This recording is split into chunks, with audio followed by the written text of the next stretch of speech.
دیکھیں جی، ہم اس کو کیٹاگوریکلی کنڈیم کرتے ہیں، اور میں بغیر کسی تردد کے شروع میں یہ ورڈکٹ دے دوں کہ چاہے اہل بیت ہوں علیہم السلام، امہات المومنین ہوں علیہم السلام، یا صحابہ اکرام علیہم رضوان ہوں، کسی کی شان میں بھی اس طرح کی گستاخی کرنا یا ان پر لعنت بھیجنا، نعوذ باللہ، سب و شتم کرنا، یہ 100% حرام اور گناہ کبیرہ ہے۔ حتیٰ کہ حضرت معاویہ رضی اللہ تعالیٰ عنہ، حضرت مغیرہ ابن شعبہ رضی اللہ تعالیٰ عنہ، حضرت عمر ابن عاص رضی اللہ تعالیٰ عنہ، خواہ یہ 3 شخصیات ہی کیوں نہ ہوں جن سے مولا علی رضی اللہ تعالیٰ عنہ علیہ السلام اپنی وفات تک ناراض رہے، اس کے باوجود صرف علمی اختلاف کی ہم اجازت دیں گے، ان کے بارے میں گالی گلوچ کرنا یا لعنت بھیجنا یہ مسلمانوں کی روش نہیں ہے۔ یہ بالکل اس چیز کو کلیئر کٹ سمجھ لینا چاہیے، ادروائز یہ سلسلہ پھر تھمے گا نہیں، اور ایجوکیشن اس میں ضروری ہے۔ اور وہ جو بدبخت کھڑا ہو کے یہ سارے بکواسات کر رہا تھا، اس کو بھی پکڑا کسی نے کہ نہیں؟ اصل تو اس کو پکڑنے کی ضرورت تھی۔ کچھ عرصہ پہلے آپ کو پتا ہے کہ سیدنا ابو بکر صدیق رضی اللہ تعالیٰ عنہ علیہ السلام کی شان میں بھی ایک غالی رافضی، بلکہ اسے نصیری کہنا چاہیے، آصف الوی نے جو ہے وہ گستاخانہ جملہ بولا اور معاذ اللہ تکفیر کی ان کی، تو اس کے جواب میں میری ڈیٹیل ویڈیو آئی تھی، الحمدللہ لاکھوں لوگوں نے یوٹیوب پہ دیکھی ہے۔ میں نے جذباتی رد نہیں بلکہ علمی رد کیا ہے۔ جذباتی رد تو آج کل سوشل میڈیا پہ ان لوگوں کا بہت ہو رہا ہے، وہ ان کا کر رہے ہیں یا ان کا کر رہے ہیں، اور بڑی بڑی کانفرنسز ہو رہی ہیں، اور وہ تنظیمیں کہ جن کی وجہ سے امت کو اور خصوصاً ملک پاکستان کو امن کے اعتبار سے یہاں پر کئی ایک تکلیف کا سامنا رہا اور فسادات بھگتنے پڑے کئی دہائیوں تک، وہ دوبارہ سے تنظیمیں اب منظر عام پہ آ گئی ہیں، اور اسی مکتب فکر کے علماء جو ان تنظیموں کے ایٹیچیوڈ کے اوپر خود تان کرتے تھے، اب وہ خود ان کی سربراہی کر رہے ہیں۔ تو اس طرح کی تنظیموں کا باہر نکلنا بیسیکلی اس قسم کی ذلیل حرکتوں کا ریونج ہے۔ میں اس کو جسٹیفائی نہیں کر رہا۔ جس طریقے سے ڈاکٹر اشرف آصف جلالی صاحب نے سیدہ فاطمہ سلام اللہ علیہا کے بارے میں ایک خود ساختہ جھوٹا جملہ بولا، اور اس کے ریونج میں اہل تشیع کی جانب سے سیدنا ابوبکر صدیق رضی اللہ تعالیٰ عنہ علیہ السلام کی گستاخیاں شروع ہوئیں بالکل اس طریقے سے۔ جب یہ والا ایٹیچیوڈ ہوگا جو یہ اڈاپٹ کیا گیا اہل تشیع کے غیر ذمہ دار ذاکر یا عالم کی جانب سے اعلانیہ، تو پھر ظاہر ہے کہ وہی تنظیمیں جن سے آپ کو اختلاف تھا، اب دوبارہ ان کو موقع مل گیا کہ وہ اپنا وہ سودا اپنی پبلک میں بیچیں۔ تو یہ دونوں طرف کی علماء کو دیکھنے کی ضرورت ہے کہ یہ کس طرف امت کو لے کے جا رہے ہیں۔ اور یہاں پر میں اہل تشیع سے بھی کہوں گا کہ وہ اپنے جو بڑے علماء ہیں ان کی ذرا ویڈیوز دیکھیں، خصوصاً یہ آصف الوی والے مسئلے پہ بھی ذمہ دار علماء نے کہا کہ یہ غلط کام ہوا ہے، یہ گناہ کبیرہ ہے اس طرح کی بات کرنا۔ اور اس سے بھی بڑھ کر جو مفتی اعظم ایران ہیں، امام ان کے خامنائی صاحب، ان کا تو بہت پہلے فتویٰ آیا تھا جب یاسر الحبیب جو غالی رافضی ہے، جو امام خمینی کو بھی کافر کہتا ہے، وہ اتنا غالی رافضی ہے، اس نے جب سیدہ عائشہ کی توہین کی تو اس وقت خامنائی صاحب نے باقاعدہ فتویٰ دیا کہ اہل سنت کے مقدسات کی توہین کرنا حرام ہے اور ایسا شخص شیعت سے خارج ہے۔ اور اسپیسیفکلی انہوں نے کہا کہ امہات المومنین کا جہاں تک تعلق ہے ان کی نسبت رسول اللہ کے ساتھ ہے صلی اللہ علیہ وآلہ وسلم، ان کی توہین رسول اللہ کی توہین ہے، بس یہی اب کیا جا سکتا ہے۔ باقی جو بھونکنے والے ہیں ان کو آپ، یہ تو حکومتوں کا کام ہے نا کہ ان کو روکیں، علماء کا تو کام جہاد بالقلم ہی ہے نا، وہ زبردستی تو نہیں کر سکتے۔ تو شیعہ علماء اس طرح کے ذمہ دار جو ہیں وہ ان چیزوں کا خیال رکھتے ہیں، اور انہی کو شیعہ کی پبلک کو چاہیے کہ فالو کریں۔ باقی رہا علمی اختلاف، تو وہ میرے بھائی آپ کسی سے بھی کر سکتے ہیں، علمی اختلاف کے اوپر کوئی قدغن نہیں ہونی چاہیے۔ ہمارا جو جھگڑا ہے وہ ہے گستاخانہ الفاظ کے اوپر، لعنت کرنے کے اوپر، سب و شتم کرنے کے اوپر۔ علمی اختلاف آپ دنیا کے ہر انسان سے کر سکتے ہیں سوائے اس شخص کے جس کی قبر مدینے میں ہے، امام اعظم محمد رسول اللہ صلی اللہ علیہ وآلہ وسلم۔ بلکہ شاہ ولی اللہ دہلوی، جن کو بریلوی، دیوبندی، اہل حدیث سب کانٹیننٹ میں تینوں جو سنیت کے ٹھیکیدار بنے ہوئے ہیں اور دعوے دار، وہ اپنا امام مانتے ہیں۔ ان کی شعراء آفاق تصنیف عربی میں جو ہے حجت اللہ البالغہ، اردو ترجمہ ہو چکا ہے، اس میں انہوں نے چاروں اماموں کے اقوال پہ ایک پورا چیپٹر باندھا ہے۔ اس میں انہوں نے امام مالک کا قول نقل کیا ہے کہ امام مالک کہا کرتے تھے کہ اس دنیا میں سوائے رسول اللہ کے صلی اللہ علیہ وآلہ وسلم کوئی ایسا شخص نہیں جس کی ہر بات مقبول ہو اور کوئی بات مردود نہ ہو. اور نبی علیہ السلام کی قبر مبارک کی طرف اشارہ کر کے وہ کہا کرتے تھے کہ اس صاحب قبر صلی اللہ علیہ وآلہ وسلم کے سوا کوئی ایسا شخص نہیں ہے کہ جس سے آپ اختلاف نہ کر سکتے ہوں سوائے آپ صلی اللہ علیہ وآلہ وسلم کے. تو یہ ہے مسلمانوں کی دین کی جڑ اور بنیاد. اب یہاں پر میں اہل تشیع عوام سے بھی کہوں گا کہ علی کے شیعہ بنے، بنو امیہ کے شیعہ نہ بنے. سیدنا علی کی یہ تعلیمات نہیں ہیں جو آپ لے کر چل رہے ہیں. آپ اپنی کتابوں کی طرف رجوع لے کر آئیں جو ہم آپ سے عرض کرتے رہتے ہیں کہ مرنے سے پہلے اے مسلمان کر لے اس پہ غور. کتابوں کا خدا اور ہے، بابوں کا خدا اور. کہنے کو تو دین سب کا اسلام ہے، لیکن کتابوں کا جہاں اور ہے، بابوں کا جہاں اور. بکش مسلم بنے. تو کسی نے علی کا شیعہ بننا ہے تو کتابی شیعہ بنے، بابی شیعہ نہ بنے. کتابوں کے شیعہ اور ہیں، بابوں کے شیعہ اور. کتابوں کے شیعہ اور ہیں اور ذاکروں کے شیعہ اور. تو یہ غور کریں ذرا. تو اس کانٹیکسٹ میں شیعہ مکتب فکر کو 2 ریفرنسز کوٹ کروں گا اسی کانٹیکسٹ کے اندر، لیکن اس سے پہلے ایک دفعہ دروشی پڑھ لیں. اللہم صلی علی محمد وعلی آل محمد کما صلیت علی ابراہیم وعلی آل ابراہیم انک حمید مجید. اللہم بارک علی محمد وعلی آل محمد کما بارکت علی ابراہیم وعلی آل ابراہیم انک حمید مجید. آمین. میرے بھائیو، یہ دونوں ریفرنسز ان کی شورا افاق تصنیف جس کو وہ فالو بھی کرتے ہیں، اس کا ذکر بھی کرتے ہیں، نہج البلاغہ، سیدنا مولا علی رضی اللہ تعالیٰ عنہ علیہ السلام کے خطبات اور ان کے مکتوبات کا مجموعہ ہے. اس کے اوپر الگ سے میری کئی ویڈیوز ریکارڈڈ ہیں. بہرحال نہج البلاغہ کو مقبولیت اہل تشیع کے ہاں جتنی حاصل ہوئی عرب و عجم کے اندر اور کسی کتاب کو نہیں. ویسے حدیث کی کتابیں جس طرح ہماری بخاری اور مسلم ہے، اس لیول کی ان کی جو کتاب ہے وہ اصول الکافی ہے، لیکن اس کو بھی اتنی شہرت نہیں ملی جتنی شہرت نہج البلاغہ کو ملی. یہ میرے بھائیو نہج البلاغہ اب نئی پرنٹ ہو کے آئی ہے، بڑی خوبصورت کمپوزنگ میں، مجھے گفٹ بھیجی ہمارے ایک دوست نے. تو اس سے میں نے 5 ریفرنسز، پچھلے دنوں بھی میری ویڈیو ریکارڈ ہوئی تھی سیدنا ابوبکر صدیق رضی اللہ تعالیٰ عنہ علیہ السلام کی گستاخی جو کی تھی ایک نصیریہ ذاکر نے، اس کے رد میں، تو میں نے اس میں حوالہ اس میں بھی دیا تھا اسی سے، اور آج بھی میں اس سے 2 ریفرنسز دوں گا. پہلا ریفرنس جو ہے وہ نہج البلاغہ سے خطبہ نمبر ہے 204 مولا علی کا، اور یہ مفتی جعفر حسین صاحب رحمہ اللہ تعالیٰ فوت ہو چکے ہیں. ان کا یہ ترجمہ ہے. شیعہ کے ایک اتھینٹک علماء میں سے ایک بڑی پرسنالٹی تھے. تو آپ دیکھیں اس خطبے کا عنوان کیا ہے، وَقَدْ سَمِعَ قَوْمًا مِّنْ أَصْحَابِهِ يَسُبُّونَ أَهْلَ الشَّامِ أَيَّامَ حَرْبِهِمْ بِصِفِّينَ. اور جب مولا علی علیہ السلام نے اپنے ساتھیوں کو سنا کہ وہ جنگ کے دوران اہل شام یعنی حضرت معاویہ رضی اللہ تعالیٰ عنہ کی پارٹی پر سب و شتم کر رہے تھے جنگ کے دنوں میں جب آپ نے تلوار اٹھا لی تو باقی چیزیں چھوٹی ہوگی، لیکن اخلاقیات سے نہیں کسی کو گرنا چاہیے. تو اس پہ پھر مولا علی کا خطبہ ہے. میں تمہارے لیے اس چیز کو پسند نہیں کرتا کہ تم گالیاں دینے لگو. یہ ہے علی کے شیعہ جو مولا علی کو فالو کریں گے. اگر تم ان کے کرتوت کھولو اور ان کے صحیح حالات پیش کرو تو یہ ایک ٹھکانے کی بات ہے اور عذر تمام کرنے کا صحیح طریقہ کار ہوگا. یعنی علمی طریقے سے رد کرو، گالی دینے سے کیا ملے گا.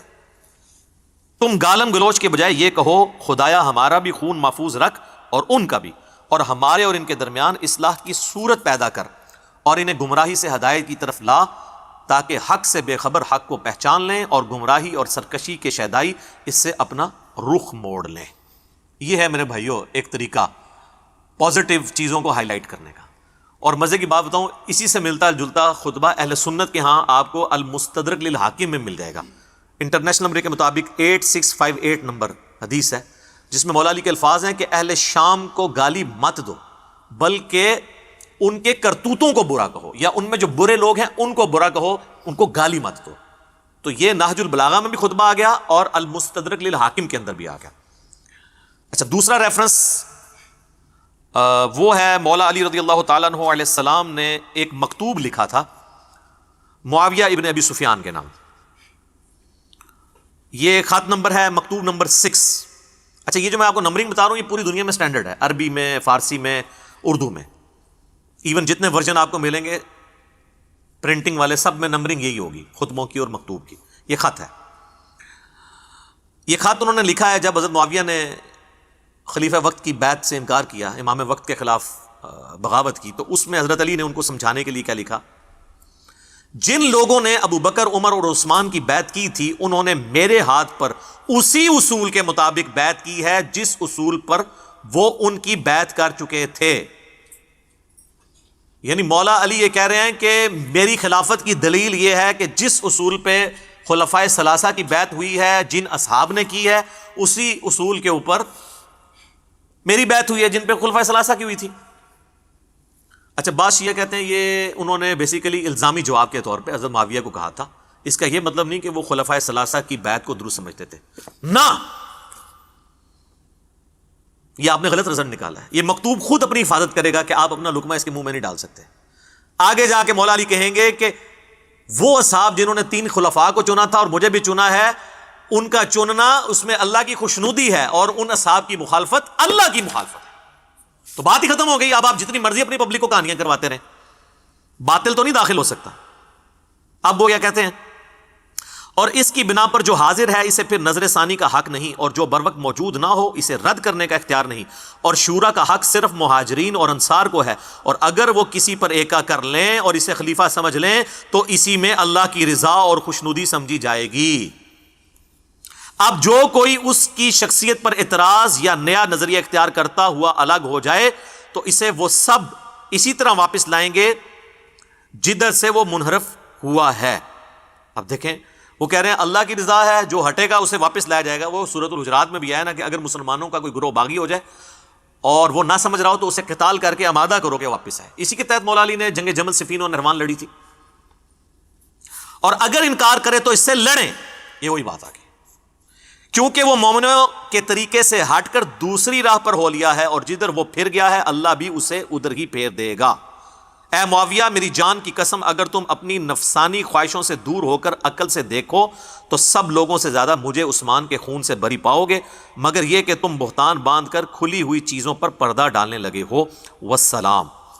شکر ہے اسلام لکھ دیتا ہے. اسلام کا مطلب ہے کہ انہوں نے وہ مسلمان سمجھا ہے, ٹھیک ہے نا. اور بیعت پہ آمادہ کرنے کا مطلب یہ ہے کہ ان کو مسلمان سمجھتے تھے تبھی بیعت پہ آمادہ کیا نا. کافر سے تو نعوذ باللہ بیعت نہیں لینی تھی.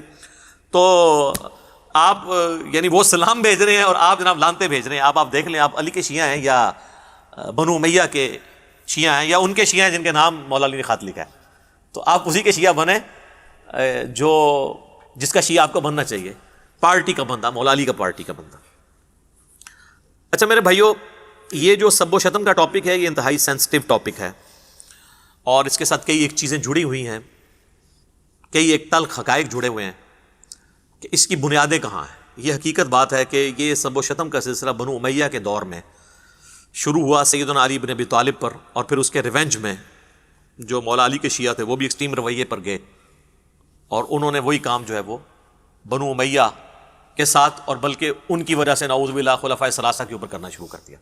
اب رہا یہ ایشو, چونکہ اب چل نکلا ہے, 3 سال سے مجھ پہ زور تھا ہمارے اسٹوڈنٹس کی جانب سے کہ سب و شتم کے ایشو کو ویڈیو میں ریکارڈنگ میں لے کے آئیں. گائے بگائے تو میں اس کا ذکر کرتا تھا, لیکن اب چونکہ یہ ایک ایشو آیا ہے تو اس کانٹیکسٹ میں یہ بات کروں کہ یہ جو کچھ ہوا حضرت معاویہ رضی اللہ تعالیٰ عنہ یا ابو سفیان رضی اللہ تعالیٰ عنہ کے بارے میں نازیبہ کلمات والا, تو اس کی روٹس 1400 سال پرانی ہیں, یہ کوئی آج کی پیداوار نہیں ہے. اور اس کے اوپر اجماع ہے کہ بنو امیہ کے دور میں صلح حسن 41 ہجری سے لے کر 99 ہجری تک, آلموسٹ 60 سال تک بنو امیہ کے ممبروں پہ تینوں بر اعظموں کے اندر جمعے اور عیدین کے خطبوں میں سیدنا علی بن ابی طالب رضی اللہ تعالیٰ عنہ وکرم اللہ وجہہ الکریم وعلیہ السلام پر سب و شتم کیا جاتا تھا, اور اس پہ کوئی دوسری رائے نہیں ہے. یہ تو ضرور رائے ہے کہ حضرت معاویہ کے حکم سے ہوتا تھا یا ان کے چیلے خود سے کرتے تھے, اور وہ بھی ظاہر ہے کہ ایک آنکھیں بند کرنے والی بات ہے. یہ تو اسی طریقے سے ہے کوئی شخص کہ جو لال مسجد میں جو کچھ ہوا وہ پرویز مشرف کو تو نہیں پتا تھا, نیچے پتہ نہیں کوئی کر گیا, تو وہ آپ نے ویسے آنکھ بند کرنی تو لادا کریں. بل حدیثیں کیا کہتی ہیں وہ انشاءاللہ آپ کو پتہ چل جائے گا کہ کون کروا رہا تھا اور کس کے کرنے سے ہو رہا تھا. تو اس کے اوپر اجماع ہے، بخاری مسلم کی احادیث گواہ ہے، میں نے سچ پیپر میں ساری نقل کی ہیں. اور ان احادیث کو ڈسکس کرنے سے پہلے میں بزرگوں کے حوالے پیش کر دیتا ہوں، کیونکہ یہاں پہ بزرگ پرستی بہت ہے نا سب کانٹیننٹ میں، بلکہ پوری دنیا میں. ایک انٹرنیشنل بزرگ ہیں جسے پوری دنیا میں صوفیاء اور اہل حدیث سلفی سب لوگ ہی بزرگ مانتے ہیں. امام جلال الدین سیوطی، المتوفا 911 ہجری، جنہوں نے خود اپنے آپ کو اس صدی کا مجدد بھی ڈکلیئر کیا تھا. تو اشاروں میں ڈائریکٹ تو نہیں کرتے نا، انہوں نے اشاروں میں کیا، پچھلوں نے ان کو مان لیا. آپ پوچھ لیں ذرا بریلوی دیوبندیوں سے کہ کون ہے مجدد، تو وہ کہیں گے جی وہ جلال الدین سیوطی ہیں. انہوں نے کئی بلکہ اسلام کی تاریخ کے اندر چند ایک بڑے مصنفین جنہوں نے بے شمار کتابیں لکھی ہیں، جس طرح امام بیہقی ہیں، امام غزالی ہیں، اسی طریقے سے جلال الدین سیوطی بھی ایک بڑا رائٹر ہے. دنیا جان کے ہر ٹاپک پہ ان کی آپ کو تحریریں ملیں گی. ایک کارنامہ ان کا یہ ہے کہ صرف ایک جلد کے اندر انہوں نے تاریخ الخلفاء لکھی ہے. یہ اپنے دور تک سارے حکمرانوں کی تاریخ لکھی، سیدنا ابوبکر صدیق سے لے کر شروع ہوئے خلفائے راشدین، اس کے بعد بنو امیہ، بنو عباس، پھر اسی طریقے سے ایوبیوں کی حکومت، اور مختلف جو دنیا میں مسلمان جہاں جہاں حکمران تھے نا ان کے ساروں کے. اس کو پڑھ کے یہ 1995 میں نے پڑھی تھی جب میں انجینئرنگ یونیورسٹی میں فرسٹ ایئر کا اسٹوڈنٹ تھا. تو مجھے کئی دن تک جو ہے نا وہ صحیح طریقے سے نیند بھی نہیں آتی تھی کہ ہمارے حکمران یہ کچھ کرتے رہے، ہمیں تو کوئی اور ہی کہانیاں کروائی گئی تھی. ان کی بڑی نیکی ہے کہ انہوں نے ایک جلد کے اندر، یہ آلموسٹ 600 صفحوں کی کتاب ہے، پورے 600 صفحے. یہ آپ کو کسی بھی مکتبے سے مل جائے گی، بریلوی دیوبندی دونوں سے چھاپ رہے ہیں. اس میں آپ سیدنا عمر بن عبدالعزیز والا چیپٹر نکالیں. ویسے تو آپ کو بتایا جاتا ہے اسلام کے پہلے مجدد جو ہیں عمر بن عبدالعزیز ہیں. 99 ہجری میں خلیفہ بنے، 101 ہجری میں صرف 38 سال کی عمر میں زہر دے کے بنو امیہ نے انہیں قتل کر دیا. آگے ہم پوچھتے ہیں کہ انہوں نے کون سا ایسا تجدیدی کارنامہ کیا ہے، تو اسی میں قیامت مضمر ہے. بنو امیہ کی انہوں نے گند کو صاف کیا ہے نا، وہی تجدیدی کارنامہ ہے. صرف ایک ڈاکٹر اسرار صاحب نے تھوڑی ہمت کی ہے ماڈرن اسکالرز میں سے، یا مولانا مودودی نے خلافت و ملوکیت لکھے، باقی تو کسی کی ضرورت نہیں کہ بتائے کہ کیا تھا. تو اس میں عمر بن عبدالعزیز والا چیپٹر نکالیں تو یہ بزرگ فرماتے ہیں، کہتے ہیں نا اکابرین سے، بزرگوں سے پوچھ کے انہوں نے باقاعدہ اس چیپٹر میں، عمر بن عبدالعزیز والے چیپٹر میں لکھا ہے، بنو امیہ کے حکمرانوں کا دستور تھا کہ وہ اپنے خطبات میں حضرت علی رضی اللہ تعالیٰ عنہ کی شان میں سب و شتم اور نازیبا الفاظ کہتے تھے، مگر آپ رحمۃ اللہ علیہ نے خلافت سنبھالتے ہی اس کی سختی سے ممانعت فرما دی. انہوں نے جلال الدین سیوطی کا بھی نام لینا چھاڑ دینا ہے، لیکن وہ بہت بڑا بندہ ہے، ایڈا بھارا بندہ ہے، انہوں نے یہ چھاڑ سکتے. اور انٹرنیشنل بندہ ہے، یہ صرف سب کانٹیننٹ نہیں پوری دنیا میں ان کو مانا جاتا ہے. اور اپنے گورنروں کو لکھا کہ ممالک محروسہ میں آندہ ایسا نہ ہو اور ان کی شان میں جو نازیبہ الفاظ استعمال کیے جاتے تھے ان کی جگہ آندہ سے یہ الفاظ بولے جائیں. سورۃ النحل آیت نمبر 90 نمبر، ان اللہ یأمر بالعدل والاحسان. یہ آیت انہوں نے داخل کی کہ اللہ تعالیٰ تمہیں حکم دیتا ہے عدل و انصاف کرنے کا، احسان کا، اور تمہیں برائی اور بے حیائی اور بے ہودگی کے کاموں سے منع کرتا ہے. یہ ہے جس کی وہ تمہیں نصیحت کرتا ہے تاکہ تم متقی بن جاؤ. کوئی بے حیائی کر رہے تھے نا وہ حضرت علی کے بارے میں، یعنی یہ نعوذ باللہ نازیبہ الفاظ بول کے. چنانچہ تب سے اب تک خطبات کے آخری جملے یہی پڑھے جاتے ہیں، اور واقعی پڑھے جا رہے ہیں، ہم تو خطبات میں سن رہے ہیں. یہ جو آپ کو خطبے دیتے ہیں ان سے پوچھیں یہ آیت جو آپ خطبے میں پڑھتے ہیں یہ کس حدیث میں آیا کہ نبی الاسلام پڑھتے تھے، تو آپ بتائیں گے عمر بن عبدالعزیز نے داخل کیا ہے. پھر آگے پوچھیں کیوں داخل کیا ہے، پھر وہ آپ سے کہیں گے تو انجینئر کو تو نہیں سنتا. ہاں انجینئر. اچھا جی، یہ تو وہ بزرگ ہیں ان کو بریلوی دیوبندی اہل حدیث سب مانتے ہیں. اہل حدیث کو ذرا زیادہ مسئلہ ہوتا ہے، ان کے تو ہم نے ایک بزرگ دریافت کر لیے ہیں جن کے نام پہ ان کا فرقہ چل رہا ہے. وہابی. محمد بن عبد الوہاب صاحب کا بیٹا ہے عبداللہ بن محمد بن عبد الوہاب، المتوفا 1242 ہجری. اب 1442 چل رہا ہے، ایگزیکٹ 200 سال پہلے وہ فوت ہوئے. ان کی کتاب ہے سیرۃ الرسول، جس کے حوالے الرحیق المختوم میں بھی موجود ہیں. آلموسٹ 800 صفحوں کی یہ کتاب ہے. اس کا PDF ہماری ویب سائٹ پہ رکھا ہوا ہے، اور ہارڈ کاپی بھی آپ ہماری اکیڈمی میں رابطہ کر سکتے ہیں. آج کل اس کی وہ ختم ہوئی ہوئی ہیں، پرنٹنگ میں گئے ہوئے ہیں، انشاءاللہ پھر آپ کو مل جائے گا. اور یہ جیلم سے ہی چھپی ہے، دارالاسلام نے عربی میں چھاپی تھی، اردو ترجمہ ہی نہیں کیا. جیل والوں سے ہو گیا، آپ وہ پچھتا رہے ہوں گے کہ کیوں ہو گیا. اس میں اس کی خوبی یہ ہے کہ اس میں خلفائے راشدین کے اوپر بھی انہوں نے چیپٹر باندھے اینڈ پہ نا. تو مولا علی والا ذرا چیپٹر نکال لیں، اس میں کئی ایک حوالے ہیں، وہ آج ٹاپک نہیں، چکے اسی ٹاپک سب و شتم کو میں کور کر رہا ہوں. تو اس میں 797 نمبر پیج ہے، عربی میں بھی آپ کو مل جائے گا، اردو میں بھی حضرت علی والا چیپٹر بالکل اینڈ پہ. تو یہ جس کو کہتے ہیں ہم وہابی ان کی وجہ سے، ویسے تو کہتے ہیں اللہ کی وجہ سے، اللہ کی وجہ سے نہیں، وہ انہی کی طرف منسوب کیا جاتا ہے، ویسے وہ بھی غلط ہے کیونکہ ان کا نام تھا محمد بن عبد الوہاب اور یہ ان کا بیٹا ہے عبداللہ.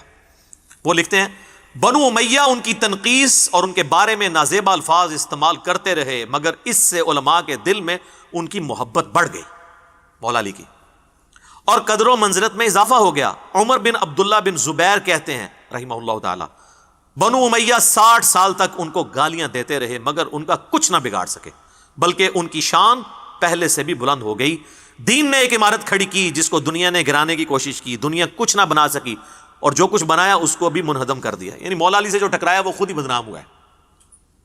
آپ دیکھ لیں بنو امیہ نے 60 سال تک لعنت کی ہے نا، 1400 سال سے لعنتیں کھا رہے ہیں. یعنی میں یہ نہیں کہہ رہا کہ وہ جو لعنتیں کھا رہے ہیں وہ صحیح کر رہے ہیں، یہ یعنی ایک مکافات عمل والا مسئلہ ہے. تو وہ اپنی کیتیاں گیا ہیں، دوسرے الفاظ میں وہ پنجابی میں کہا جاتا ہے نا اپنے کیے ہوئے اعمال آ گئے ہیں. میں اس کو جسٹیفائی نہیں کر رہا، لیکن ان کو سوچنا چاہیے کہ یار یہ بھی ہو جاتا ہے، دنیا مکافات عمل کا نام ہے، یہاں پہ ایسا ہو جاتا ہے. تو یہ دو حوالے ہو گئے بزرگوں کے. اس دور میں انٹرنیشنل لیول کے اوپر مسلمانوں میں جینیس پرسنالٹی ہے مولانا مودودی رحمہ اللہ تعالی. تیسرا والا میں طاق کرنے کے لیے ان کا پیش کر دیتا ہوں، خلافت و ملوکیت. کیونکہ پڑھا لکھا طبقہ تو مولویوں کو اور اماموں بزرگوں کو کسی کھاتے میں نہیں مانتا. وہ کہتا ہے جی کوئی کو پڑھ لکھے سیاڑے بندے دی گل کرو. مولوی تو ہو سکتا ہے ان کو کچھ نہ سمجھتے ہوں، لیکن جو ان کو سمجھتے ہیں نا وہ ان کو اور ان کے بزرگوں کو کچھ نہیں سمجھتے. تو لہٰذا ہم نے تو ہر طبقے کو ایڈریس کرنا ہے نا، یہ تو انٹرنیشنل پلیٹ فارم ہے. یہ خلافت و ملوکیت کا نیا ورژن ہے اور پوری تخریج کے ساتھ ہے. ایک ایک بات کا نیچے ریفرنس لکھا ہوا ہے اہل سنت کی کتابوں کا. اس میں جو چیپٹر ہے نا حضرت معاویہ رضی اللہ تعالیٰ عنہ کا عہد، اس میں وہ لکھتے ہیں ایک اور نہایت مکروہ بدعت حضرت معاویہ رضی اللہ تعالیٰ عنہ کے عہد میں یہ شروع ہوئی کہ وہ خود اور ان کے حکم سے ان کے تمام گورنر خطبوں میں برسر ممبر حضرت علی رضی اللہ تعالیٰ عنہ پر سب و شتم کی بوچھاڑ کرتے تھے، حتیٰ کہ مسجد نبوی میں ممبر رسول صلی اللہ علیہ وآلہ وسلم پر عین روضہ نبوی کے سامنے حضور صلی اللہ علیہ وآلہ وسلم کے محبوب ترین عزیز کو گالیاں دی جاتی تھیں، اور حضرت علی رضی اللہ تعالیٰ عنہ کی اولاد اور ان کے قریب ترین رشتہ دار اپنے کانوں سے یہ گالیاں سنتے تھے. یہ مسند ابی یعلا میں موجود ہے. سیدنا حسن و حسین کے سامنے مروان بن حکم نے کہا کہ اہل بیت تو ہے ہی لعنت والے لوگ، اہل بیت کا لفظ استعمال کر کے پھر انہوں نے جواب بھی دیا اس کا. یہ مسند ابی یعلا میں صحیح سند کے ساتھ موجود ہے. کسی کے مرنے کے بعد اس کو گالیاں دینا شریعت کو تو درکنار انسانی اخلاق کے بھی خلاف تھا، اور خاص طور پر جمعے کے خطبے کو اس گندگی سے آلودہ کرنا تو دین اور اخلاق کے لحاظ سے سخت گھناؤنا فعل تھا. حضرت عمر بن عبدالعزیز نے آ کر اپنے خاندان کی دوسری غلط روایات کی طرح اس روایت کو بھی بدل ڈالا، اور خطبہ جمعہ میں سیدنا علی پر سب کرنے کی بجائے یہ آیت پڑھنا شروع کر دی، ان اللہ یأمر بالعدل والاحسان وایتاء ذی القربى وینہی عن الفحشاء والمنکر والبغی یعظکم لعلکم تذکرون. اب یہی بات مودودی صاحب نے جب لکھی نا تو علماء کہتے ہیں مودودی پتہ نہیں کہاں بیٹھ کے کرتا رہتا. میں نے اس سے پہلے بابوں کے والے دیے ہیں، ٹھیک ہے، حالانکہ یہ ہمارے لیے نہیں ہے. کیوں؟ کیونکہ ہم تو کہتے ہیں کہ مرنے سے پہلے اے مسلمان کر لے اس پہ غور، کتابوں کا خدا اور ہے، بابوں کا خدا اور. تو یہ آپ جن بابوں کو مانتے تھے نا، ہم نے انہی کی کتابوں کے حوالے آپ کو پیش کر دیے. یہ حوالے تھے آپ کے لیے. ویسے آپ کا تو چیپٹر یہیں پہ کلوز ہو جاتا ہے، کیونکہ یہ تو کہتے ہیں جب بزرگ فرما دے تو دلیل تو ان سے مانگنے کی گستاخی ہے. اب میں جو پڑھی لکھی عوام ہے جن کو ہم نے اتنا ایجوکیٹ کر کے بکش بنایا ہے، وہ تو ہم سے سوال کریں گے کہ بزرگوں کو تو چھوڑیں، آپ ہمیں دلائل دیں بخاری سے، مسلم سے، حدیث کی کتابوں سے. تو ظاہر ہے پڑھے لکھے طبقے کو بھی تو ایڈریس کرنا چاہیے نا. ان لوگوں کو تو ایڈریس کر لیا. تو ان کے لیے ہم نے ریسرچ پیپر کے اندر جو چوتھا ٹاپک تھا سب ٹاپک، اس کے اندر یہ سب کچھ کور کیا ہے، یہ 5B ریسرچ پیپر کے اندر. تو وہ سارا کچھ تو ایک نشست میں کرنا مشکل ہے. میں چند ایک چیزیں اس میں سے کور کر دیتا ہوں اسی ایک ٹاپک سے ریلیٹڈ. اس کی وجہ یہ ہے کہ یہ دوبارہ شاید میں اس کو پھر ریکارڈنگ میں نہ لے کر آؤں. روزانہ تو اس طرح کی باتیں نہیں ہو سکتی. اب یہ محرم بھی چل رہا ہے اور ایک ایشو بھی اٹھا ہوا ہے، تو میں جلدی جلدی اس کو کور کرتا ہوں، ایک پوری ڈاکٹرین آپ کے سامنے رکھتا ہوں. لیکن اس سے پہلے ایک دفعہ دروشی پڑھ لیں. اللہم صلی علی محمد وعلی آل محمد کما صلیت علی ابراہیم وعلی آل ابراہیم انک حمید مجید. اللہم بارک علی محمد وعلی آل محمد کما بارکت علی ابراہیم وعلی آل ابراہیم انک حمید مجید. آمین. سب سے پہلے تو بخاری اور مسلم کی وہ حدیث کہ نبی صلی اللہ علیہ وآلہ وسلم نے فرمایا کہ میرے صحابہ کو گالی مت دو. اچھا، یہ لفظ صحابہ بھی بول سکتے ہیں، صحابہ بھی بول سکتے ہیں. عربی میں یہ دونوں مستعمل ہیں، زیر کے ساتھ بھی زبر کے ساتھ. اگر تم احد پہاڑ کے برابر سونا بھی خیرات کر دو، میرے صحابی نے جو ایک مد 600 گرام آلموسٹ آدھا کلو خیرات کیا تھا، تم اس کو بھی نہیں پہنچ سکتے، اس کے آدھے کو بھی نہیں پہنچ سکتے. احد پہاڑ کئی کلومیٹرز پہ پھیلا ہوا وہ سونے کا ہو اور تم اللہ کی راہ میں خرچ کرو اور میرا صحابی ایک پاؤ بھی گندم خیرات کر دے، وہ وزنی ہے، کیونکہ اس نے نبی علیہ السلام کا ساتھ دیا مشکل وقت میں. اب اسی حدیث کا ایک تلخ پہلو ہے کہ یہ حدیث بھی یہ لوگ آدھی پیش کرتے ہیں، یہ اس قابل ہی نہیں ہے کہ یہ حدیث بھی پوری پیش کر سکیں، کیونکہ اس میں قیامت مضمر ہے. یہ پوری حدیث صحیح مسلم کے اندر ہے. بخاری میں اس کا نمبر ہے 3673، مسلم میں 6488. اس میں الفاظ ہیں، ابو سعید خدری کہتے ہیں ایک دفعہ جھگڑا ہوا تو حضرت خالد بن ولید نے جذبات میں آ کے عبد الرحمن بن عوف کو گالیاں دے دی. نبی علیہ السلام تک شکایت پہنچی تو آپ نے حضرت خالد بن ولید کو ڈانٹا، تم میرے صحابہ کو گالی مت دو، اب تم لوگ اگر احد پہاڑ کے برابر سونا بھی خیرات کر دو نا، عبد الرحمن بن عوف کا مقابلہ نہیں ہو سکتا. یہ تو بعد میں صحابہ جو بنے تھے ان کو کہا گیا کہ آپ بڑے سینئر صحابہ کو برا نہ کہو. ہم لوگوں کو تو آٹومیٹکلی پہنچ گیا یہ میسج، لیکن جہاں طویل خاص کے اعتبار سے تھا وہ انہوں نے آدھا پیش کیا، آدھی حدیث میرے صحابہ کو گالی مت دو. وہی بات ہے علماء یہود والا کردار، افتؤمنون ببعض الکتاب. یہ حدیث کا حصہ کیوں انہوں نے چھپایا؟ اس لیے چھپایا کہ اگر یہ حصہ سامنے آتا تو لوگوں نے سوال کرنا تھا کہ یہ نبی علیہ السلام نے تو صحابہ کو منع کیا تھا کہ سینئر صحابہ کو گالی نہیں دینی، تو جو سینئر 3 صحابی ہیں خلفائے راشدین میں سے مولا علی، ان کو جو سب و شتم کرے گا اس کے بارے میں پھر شرعی حکم کیا ہوگا؟ ویسے پبلک کو انہوں نے کہا صحابہ کو گالی دینے والا کافر ہے، ہماری ویڈیو سے پہلے. آپ کہتے ہیں نہیں وہ گناہ کبیرہ ہے. اب کیوں نہیں کفر رہا؟ کیونکہ ان کو پتا چلا کہ تو کفر کہاں تک جائے گا. جن کو بچانے کے لیے سب کچھ کر رہے ہیں سب سے پہلے ان پہ لوٹے گا کفر، تو انہی کو بچانے کے لیے انہوں نے حدیث بھی آدھی بیان کی. تو انو میرے صحابہ کو گالی مت دو، آندھا کو مولوی بیان کریں، ان کو پوری حدیث پڑھ. صحیح مسلم 6488. صحیح بخاری میں ایک حدیث ہے، اما عائشہ کہتی ہیں 1393 نمبر حدیث، کہ نبی علیہ السلام نے فرمایا مردوں کو گالی مت دو، وہ اپنے انجام کو پہنچ چکے. یعنی جو بندہ مر گیا نا آپ اس کو گالی نہیں دے سکتے، کیونکہ آپ تو اللہ کے پاس جا چکے ہیں. اچھے اعمال کیے تو ان کا فائدہ مل رہا ہوگا، برے اعمال کو بھگت رہا ہوگا. یہ میں نے ایک پورا مقدمہ بنایا ہے ایک بعد کے ٹاپک کے لیے، یہ احادیث جمع کر کے، تاکہ آپ کو پتا چلے کہ اگر سیدنا علی رضی اللہ تعالیٰ عنہ فوت ہو گئے تھے تو اس کے بعد تو ان پہ سب و شتم کرنا اس سے بڑا جرم تھا. دیکھیں زندگی میں آپ اختلاف رائے میں جذباتی ہو کے ایک دوسرے کو گالی بھی دے سکتے ہیں. صحیح بخاری اور مسلم دونوں میں آتا ہے. مسلم میں ذرا ڈیٹیل ہے، حضرت عباس اور حضرت علی کا جھگڑا ہوا جو اکثر ناس بھی پیش کرتے ہیں، ان کے پاس رہنے کو ایک ہی بات رہ گئی ہے. تو حضرت عباس جذباتی ہو گئے اور ظاہر چچا بھی لگتے تھے حضرت علی کے، انہوں نے حضرت علی کو کچھ نازیبا الفاظ بول دیے.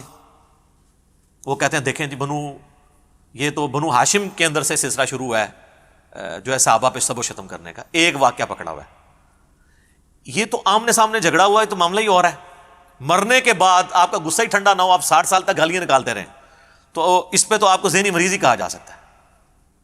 اور لوگ یہ بھی کہتے ہیں یار وہ جب تلواریں اٹھ گئی تو گالی تو پھر چھوٹی چیز ہے. نہ سر، تلواروں کے مقابلے میں گالی چھوٹی چیز اس وقت ہے جب دو بدو ہو. جب ایک بندہ مر جائے، مرنے کے بعد تو دشمن کا بھی ذکر لوگ طریقے سے کرتے ہیں. مرنے کے بعد ممبروں پہ مسجد کے اندر اس پہ لانتیں کروائی جائیں تو یہ اس کے خلاف تلوار اٹھانے سے بڑا جرم ہے. یہ تو آپ کے خود اپنے نفسیاتی مریض ہونے کا ثبوت ہے اور اخلاقیات کے ایک پست ترین لیول پہ ہونے کا ثبوت ہے اگر آپ یہ حرکت کرتے ہیں. تو یہ اپنے ویٹیج میں اس سے بڑا جرم ہے تلوار اٹھانے سے. وہ تو ایک واقعہ ہوا، وہ تو صحیح مسلم میں حدیث ہے، چچا باپ کی مثل ہوتا ہے. تو حضرت علی کے باپ کی حیثیت سے تھے حضرت عباس. باپ اگر اپنے بیٹے کو غصے میں گالی دے لے اور ایک دفعہ دے لے، یہ تو نہیں کہ حضرت عباس جو ہے وہ روزانہ ممبر پہ چڑھ جاتے تھے اور حضرت علی پہ سب و شتم کرتے تھے، پھر آگے ان کی اولاد بھی وہ حضرت علی کی وفات کے بعد بھی اپنے باپ کے اس واقعے کو یاد کر کے تو جناب ممبروں پہ لعنت کیا کر. نعوذ باللہ، یعنی وہ کہانی کرائیں جو آپ ایکسیپٹ کریں. اس لیے دیکھیں پڑھا لکھا طبقہ کہتا ہے یار علماء میں تو کامن سینس بھی نہیں ہے. پھر کہتے ہیں علماء کی عزت نہیں ہے. یار آپ اپنی عزت کروائیں نا. تو یہ دو چیزوں کو آپ مکس کرتے ہیں. میں ساتھ ساتھ نا ہر چیز کلیئر کر رہا ہوں. کوئی چیز رہ گی نا آپ نے اینڈ پہ مجھے یاد کر دیں، تسی بھی بڑے ایکسپرٹ ہو. تو میں کوشش کریں گا کوئی شہر رہے نا کوئی دوبارہ تو ریکارڈنگ نہیں میں نے کروانی. اچھا، بخاری اور مسلم دونوں میں حدیث ہے. بخاری میں 6788، مسلم میں 4410. ایک فاطمہ نامی عورت کی چوری کا مقدمہ حضور کے پاس آیا. لوگوں نے سفارش کے لیے اسامہ بن زید کو بھیج دیا. اونچے خاندان سے تھے. نبی الاسلام کو جلال آیا, آپ نے مسجد میں ممبر رکھا اور آپ نے خطبہ دیا. آپ نے فرمایا تم سے اگلی قومیں اس لیے ہلاک ہوئیں کہ ان کے اشرافیہ کے لیے الگ قوانین اور عام لوگوں کے لیے الگ ہوتے تھے. اللہ کی قسم میری بیٹی فاطمہ بھی چوری کرتی تو میں اس کے بھی ہاتھ کٹواتا. یہ نبی الاسلام نے بتایا کہ جب کوئی جرم کرے گا نا, پھر یہ نہیں دیکھا جائے گا کہ وہ فاطمہ بنت محمد ہے یا وہ عام فاطمہ ہے. جو جرم کرے گا وہ مجرم ہوگا. اگر سیدہ فاطمہ کے بارے میں نبی الاسلام یہ بات کہہ رہے ہیں تو جو لوگ فتح مکہ پر معافی مانگ کر مسلمان ہوئے یا طلقاء ہیں, اگرچہ وہ صحابی ہیں, ان کا مرتبہ تو بہت نیچے ہے نا سیدہ فاطمہ کے مقابلے میں. وہ اگر کوئی غلط چیز کریں گے تو نبی الاسلام کا حکم ان پہ بھی ہے, جسے فٹ اسے گفٹ. اس سے بھی بڑھ کر جامعہ ترمذی کے اندر حدیث موجود ہے 824, شیخ البانی شیخ زبیر علی زئی دونوں صحیح کہتے ہیں, اہل حدیث کے ہر ممبر سے بیان ہوتی ہے کہ اہل شام میں سے ایک شخص آ کے عبداللہ بن عمر سے پوچھتا ہے یہ حج تمتع جائز ہے؟ وہ کہتے ہیں جائز تو سنت ہے, نبی الاسلام نے جاری کیا. ان کا آپ کے والد تو منع کرتے تھے. انہوں نے کہا کہ بتاؤ اگر کسی کام کو رسول اللہ جاری کریں صلی اللہ علیہ وسلم اور میرے والد اس کی مخالفت کرے تو میرے باپ کی بات مانی جائے گی یا نبی صلی اللہ علیہ وسلم کی؟ اس نے کہا نبی الاسلام کی. تو آپ فرمایا کہ نبی الاسلام حج تمتع کا حکم دیتے تھے, تو اب کسی اور کے سرٹیفکیٹ کی ضرورت نہیں ہے. اب آ جائے میرے بھائیو اس ٹاپک کی طرف. بخاری مسلم میں جو احادیث ہیں سب و شتم کے اوپر, میں بنیاد ہی کلیئر کر دوں. مفتی تقی عثمانی صاحب میرے لیے بہت قابل احترام ہے, لیکن انہوں نے اپنی عوام کو, اپنے فالورز کو ایک پٹی پڑھا دی کہ یہ جو سب کا لفظ ہے نا, اس کا مطلب گالی نہیں ہمیشہ ہوتا, تنقید بھی ہوتا ہے. تو پہلے تو میں پھکی والا جواب دیتا ہوں کہ کیا حضرت علی پہ تنقید کرنا ثواب کا کام ہے؟ کیا خلیفہ راشد کے خلاف ایک دوسرے بندے کا تنقید کرنا اور اسے بغاوت کرنا اور اس کی بیعت نہ کرنا یہ ثواب کا کام ہے؟ آپ تنقید بھی مانا لے لیں تب بھی بات کہاں تک جائے گی, کیونکہ جو حدیث ہے نا ابو داؤد ترمذی ابن ماجہ میں علیکم بسنتی و سنت الخلفاء الراشدین المہدیین, اس میں الفاظ ہے تو میرے بعد بہت اختلاف دیکھو گے اور دین میں نئی نئی بدعتوں سے بچنا اور میرے خلفاء راشدین اور میری سنت کو پکڑنا. نبی الاسلام نے خلفاء راشدین کے مخالفین کو بدعت پر کہا ہے, بدعت مکفرہ نہیں ہے. اور اس میں بھی الگ بات ہے کہ جو اہل جمل ہیں انہوں نے تو رجوع کر لیا, سیدنا طلحہ, زبیر, سیدہ عائشہ رضی اللہ عنہم اجمعین, کا معاملہ الگ ہے. مسئلہ خوارج کا اور اہل صفین کا, اہل شام کا, یہ الگ سے ایک ٹاپک ہے.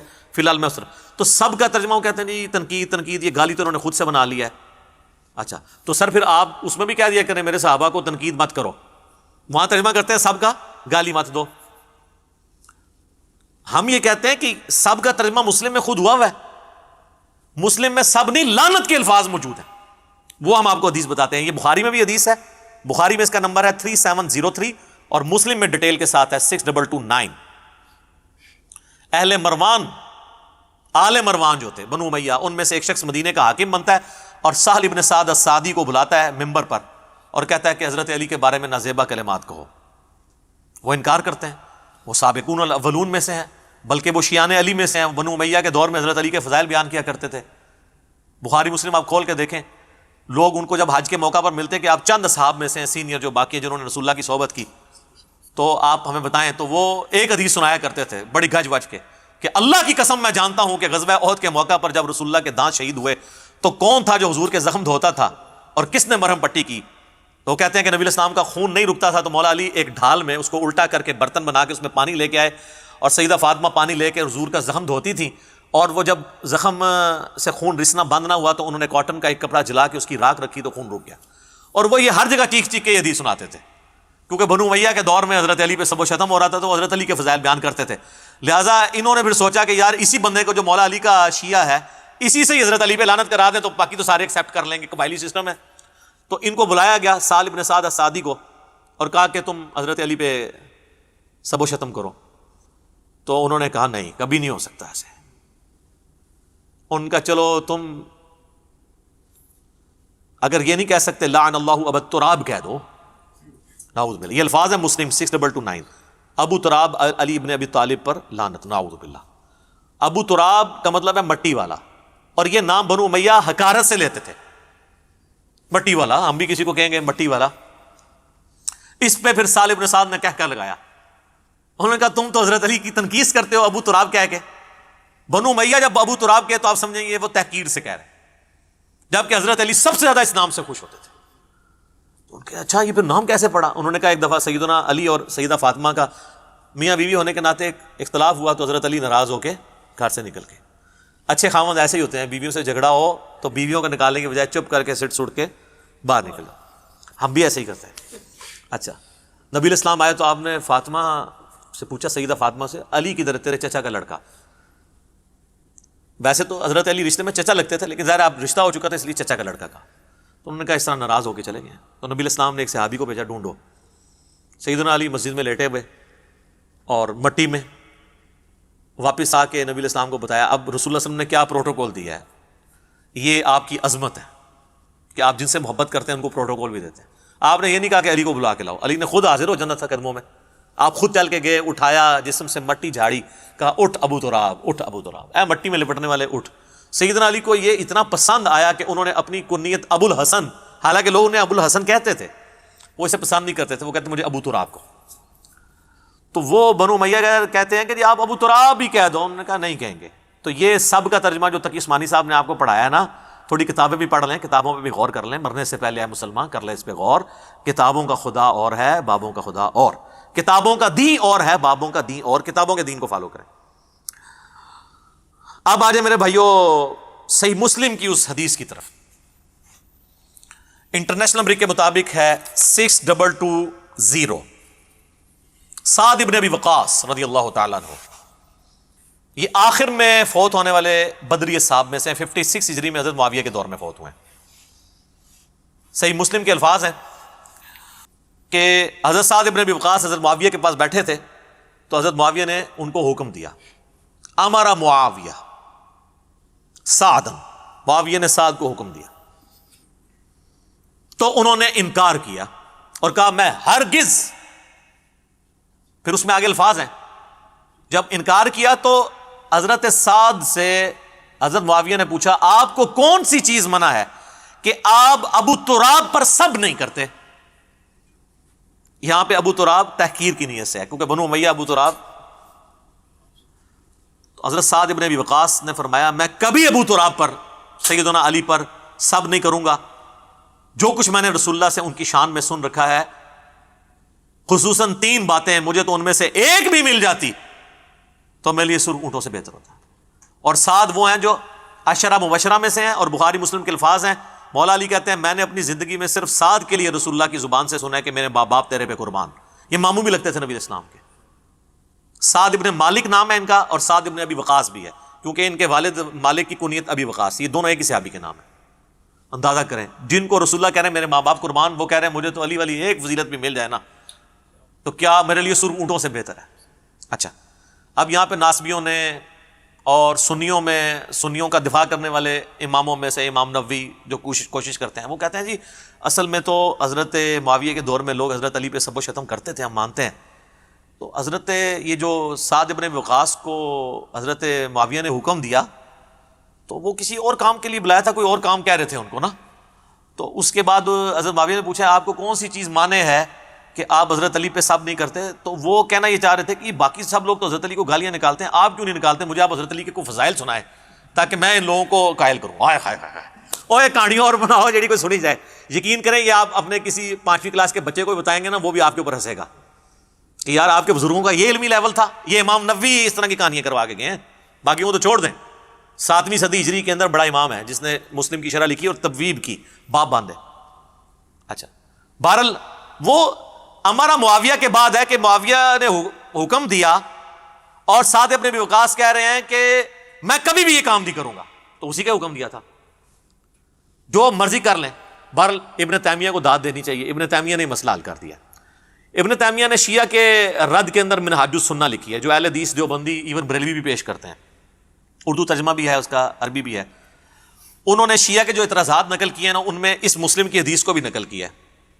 وہ اعتراض تو وہ اس سے خلافت کا رزلٹ نکالتے تھے نا, تو انہوں نے اس کا رد کیا, لیکن انہوں نے نا اس حدیث میں خود سے الفاظ ڈالے ہیں جس سے انہوں نے یہ بتا دیا کہ یہ واقعی یہ تھا. انہوں نے پتا کیا کہا, امر معاویہ تو بسب سعد, حضرت معاویہ نے حضرت علی پہ سب کرنے کا حکم دیا. یہاں تو الفاظ تھے نا حکم دیا, سب کے الفاظ انہوں نے سب خود ایڈ کیا, فل ان دی بلینکس. تو فابا, تو اس نے انکار کر دیا. حالانکہ یہ الفاظ مسلم میں نہیں تھے, لیکن ابن تیمیہ نے ایڈ کر کے منصف مزاج ہونے کا ثبوت دیا. ایک بار کہہ دینا پھر رحمت اللہ علیہ. ویسے تو میں عموماً کہتا ہوں امام نے تیمیہ المتوفی 728 ہجری, اس پہ بنتا ہے کہ اللہ کی رحمت ہو، اس کی وجہ سے انہوں نے جو تھوڑی بہت ناسبیت پھیلائی ہے، زیدیت، وہ اللہ تعالیٰ معاف کر دے. یہاں پہ انہوں نے حق گوئی کا ثبوت دیا ہے. آمین. اے بولے جی پرانے انہوں نے دلی چالے تک محبت ہے. اچھا جی، تو حضرت سعد ابن ابی وقاص کہتے ہیں میں کبھی نہیں کروں گا. 3 باتیں مجھے ایک بھی مل جاتی. سن، پہلی بات، غزوہ تبوک کے موقع پر نبی علیہ السلام نے علی کو عورتوں اور بچوں پہ چھوڑا تو رونا شروع ہو گیا. یہ پہلا اور آخری موقع تھا کہ حضور کے ساتھ جنگ میں حضرت علی شریک نہیں، ورنہ ہر جنگ میں تھے. تو حضور علیہ السلام نے ان کو تسلی دی کہ کیا تو اس پہ خوش نہیں ہے کہ تیری میرے ساتھ وہی نسبت ہے جو ہارون کی موسیٰ کے ساتھ، جس طرح حضرت موسیٰ علیہ السلام کو طور پہ کہتے ہارون کو چھوڑ گئے تھے، مگر میرے بعد کوئی نبی نہیں، نبوت والا سٹیٹس نہیں. پھر ان کا دوسری فضیلت، غزوہ خیبر کے موقع پر نبی علیہ السلام نے فرمایا کل میں اس شخص کے ہاتھ میں جھنڈا دوں گا جو اللہ اور اس کے رسول سے محبت کرتا ہے، اللہ اور اس کے رسول سے محبت کرتے ہیں. ہم پوری رات اس شوق میں نہیں سوئے کہ کون خوش نصیب ہوگا. صبح نبی علیہ السلام نے سیدنا علی کو یہ جھنڈا دیا. اور مسلم میں تو آگے الفاظ ہیں 6222 حدیث میں، یہ کٹھی 2 حدیث ہیں. اس میں الفاظ ہیں کہ حضرت ابو ہریرہ کہتے ہیں کہ حضرت عمر کہتے ہیں مجھے پوری زندگی کبھی کسی منصب کی خواہش نہیں ہوئی سوائے اس ایک موقع پر. میری خواہش تھی کہ جھنڈا مجھے ملے لیکن علی کو ملا، الحمدللہ. تو اس کے بعد کہتے ہیں کہ اس میں کہ شعبہ چشم تھا، حضور نے لعاب لگایا، شفا ہوئی، اللہ نے پھر فتح دے دی. اور ان کا تیسری فضیلت سن، جب نجران کے عیسائیوں کا وفد آیا تو نبی علیہ السلام نے ان پہ دلائل تمام کیے، تو اینڈ پہ اللہ تعالیٰ نے حکم نازل کیا، سورہ آل عمران آیت نمبر 61 آیت مباہلہ. تو نبی علیہ السلام نے سیدنا حسن، حسین، فاطمہ اور سیدنا علی کو لیا اور کہا اللہم ہؤلاء اہل بیتی، یہ میرے اہل بیت ہیں. تو اب یہ فضیلت تو بہت بڑی تھی. تو حالانکہ نبی علیہ السلام کی 9 بیویاں تھیں، وہ بھی اہل بیت ہیں، اور قرآن میں آیا تھا عورتوں کو لے آؤ، تو نبی علیہ السلام کسی بیوی کو بھی لا سکتے تھے، لیکن آپ حسن و حسین، سیدہ فاطمہ اور سیدنا علی کو لے کر آئے. تو مجھے ان میں سے کوئی ایک بھی فضیلت مل جاتی نا، میرے لیے کافی تھی. اچھا، ویسے تو ٹیکنیکلی ابن تیمیہ نے خود ان کو جواب دیا. اسی حدیث کا ایک طریق اسی سند کے اوپر سن نسائی الکبریٰ کے اندر موجود ہے، جہاں آپ کو ہر معاملہ کلیئر ہو جائے گا کہ یہ اسی کام کرنے کا وہ کہہ رہے تھے. کیونکہ اس طریقے کے اندر آتا ہے کہ پھر ان کا بیٹا کہتا ہے کہ جب میرے باپ سعد ابن ابی وقاص نے حضرت معاویہ کو یہ باتیں سنائی نا، تو جتنے دن حضرت معاویہ مدینہ شریف رہے، رسول اللہ صلی اللہ علیہ وآلہ وسلم کے اس عظیم صحابی اور ان کے داماد سیدنا علی بن ابی طالب کے بارے میں ایک جملہ بھی تنقیص کا اپنی زبان سے نہیں نکالا. تو وہی نکالتے تھے نا. اور ایک طریق اس کا سپورٹیو ابن ماجہ میں بھی ہے، اس میں الفاظ ہے کہ ایک چوتھی فضیلت بھی بتائی، من کنت مولا فہذا علی مولا. اور اس میں الفاظ ہے ساتھ غصے میں آئے اور کہا تو اس کے بارے میں بات کرتا ہے جس کے بارے میں یہ فضیلت ہے. تو غصہ انہی پہ تو کر رہے تھے. اگر وہ فضائل سننا چاہ رہے تھے، آپ آئے نا ہم سے آ کے فضائل سنیں نا، کہ حضرت علی کے فضائل سنائے، ہم آپ کو کھانا بھی کھلائیں گے. غصہ تو نہیں آپ پہ کریں گے. غصہ ہم جن پہ کرتے ہیں انہی پہ کرتے ہیں، آپ کو پتہ ہے. تو کوئی بات کرنے والی کریں. سن نسائی الکبریٰ، ایک تابعی کہتے ہیں میں سعد ابن ابی وقاص کو ملنے گیا تو وہ ہم سے پوچھنے لگے کہ میں نے سنا ہے کہ تم سیدنا علی کو گالیاں دیتے ہو. میں نے عرض کیا کیا واقعی آپ نے ہمارے متعلق ایسی بات سنی ہے؟ تو انہوں نے فرمایا ہاں ایسا ہی ہے، شاید تم نے بھی ان کو گالی دی ہو. میں نے عرض کیا اللہ کی پناہ کہ ہم کبھی کوئی ایسی حرکت کریں. تو سعد ابن ابی وقاص نے فرمایا دیکھنا علی ابن ابی طالب کو کبھی گالی نہ دینا، بے شک اگر یہ لوگ میری مانگ یعنی یہ جو سر کے درمیان آرا بھی رکھ دیں اور مجھے دھمکی دیں کہ 2 ٹکڑے کر دیے جائیں گے، اور مجھے کہیں کہ میں علی کو گالی دوں، تو پھر بھی میں علی کو گالی نہیں دوں گا، کیونکہ میں نے خود رسول اللہ سے علی کے فضائل میں بہت کچھ سن رکھا ہے. اچھا، یہ کون تھے؟ وہ کوئی ایرانی فنڈڈ لوگ تھے جو حضرت سعد کو کہتے تھے کہ علی کو گالیاں دو. کوئی سعودی ریال آتے تھے ان کو، بنو امیہ تھے. اچھا، المستدرک للحاکم میں ایک حدیث ہے، ایک تابعی ہیں قیس بن ابو حازم، وہ کہتے ہیں کہ میں مدینہ شریف کے بازار میں گھوم رہا تھا، اسی دوران احجار زیت ایک بازار کا نام تھا، میں وہاں پر پہنچا تو میں نے دیکھا کہ لوگ ایک گھوڑ سوار کے گرد جمع ہے. کوئی بندہ گھوڑے پہ بیٹھا ہوا ہے، اس کے گرد لوگ جمع ہے، اور وہ گھوڑ سوار جو ہے وہ سیدنا علی بن ابی طالب کو گالیاں بک رہا ہے. یار دیکھو، اندازہ کرو، یہ مسلمانوں کی حالت ہے، اور لوگ اس کے گرد مجمع لگائے ہوئے ہیں. اسی دوران سعد ابن ابی وقاص وہاں تشریف لے آئے، وہی ساتھ. تو وہ مجمع کو چیرتے ہوئے آگے آگے، لوگ بھی ان کے احترام میں ہٹ گئے، ظاہر ہے اتنا بڑا صحابی. پھر انہوں نے اس شخص کو مخاطب کر کے کہا کہ تو کس بنیاد پر علی ابن طالب کو گالیاں دے رہا ہے؟ مجھے بتا، کیا علی سب سے پہلے مسلمان نہیں ہوا تھا؟ کیا سب سے پہلا شخص جس نے رسول اللہ کے ساتھ نماز پڑھی وہ علی نہیں تھا؟ کیا دنیا سے سب سے زیادہ بے رغبتی رکھنے والا شخص علی نہیں تھا؟ کیا سب سے بڑھ کر علم رکھنے والا شخص علی نہیں تھا؟ پھر سعد ابن ابی وقاص مزید فضائل ذکر کرتے رہے، حتیٰ کہ فرمایا کہ کیا علی رسول اللہ کی صاحبزادی کے رشتے سے آپ کا داماد نہیں تھا؟ کیا رسول اللہ کے غزوات میں علی آپ کے جھنڈے کو تھام کر سب سے آگے نہیں ہوتا تھا؟ اس میں سے کوئی ایک فضیلت بھی کسی اور بندے کو حاصل ہے اس لیول کی؟ داماد حضرت عثمان ہیں لیکن نسل نہیں چلی، اہل بیت جو ہیں وہ اولاد علی ہے۔ پھر حضرت صاحب نے اپنا منہ قبلے کی طرف کیا اور دونوں ہاتھ اٹھا کر کہا، اے اللہ، یہ شخص تیرے ولیوں میں سے ایک ولی کو گالیاں بک رہا ہے، اس ہجوم کے منتشر ہونے سے پہلے اپنی قدرت کا مظاہرہ دکھا۔ سیدنا قیس بن ابو حازم کہتے ہیں ہم ابھی منتشر بھی نہ ہوئے تھے کہ اس گستاخ کی سواری نے اس کی سواری زمین میں دھسنے لگی تو اس سواری نے اس کو زمین پر پٹخ دیا، اس کی کھوپڑی ایک پتھر پر جا کر لگی اور وہیں پر اس کا بھیجا باہر نکل آیا اور وہ مر گیا۔ اذانیں شروع ہو چکی ہیں انشاءاللہ، بقیہ کی احادیث اذانوں کے وقفے کے بعد صلی اللہ علیہ وآلہ وسلم۔ ہاں جناب، اگلی حدیث سنن نبی داؤد سے ہے، انٹرنیشنل نمبر ہے اس کا 4648۔ یہ وہ عشرہ مبشرہ والی حدیث، 10 جنتی صحابہ ایک مجلس میں۔ آپ دیکھیں یہ حدیث بھی یہ لوگ پوری نہیں بیان کر سکتے، جو میں آپ سے کہہ رہا تھا نا کہ یعنی پردہ ڈالا جاتا ہے، تو اس میں بھی آپ دیکھیں امام ابو داؤد نے ان لوگوں کے نام چھپا لیے ہیں جو بیچ میں تھے اور فلاں فلاں کر کے بات کی ہے۔ الفاظ دیکھیں، عبداللہ بن ظالم تابعی بیان کرتے ہیں کہ جب فلاں شخص کوفے میں آیا تو اس نے فلاں شخص کو خطیب مقرر کیا۔ یار وہ جو آئے ہیں وہ بندے کا نام ہی ہوئے گا نا، ٹھیک ہے؟ وہ پھر سنن نسائی الکبریٰ کا جو چیپٹر ہے اس میں آپ کو کھلے گا، جو چیپٹر امام ابن السنی نے نکالا تھا۔ پتہ چلا کیوں نکالا تھا چیپٹر؟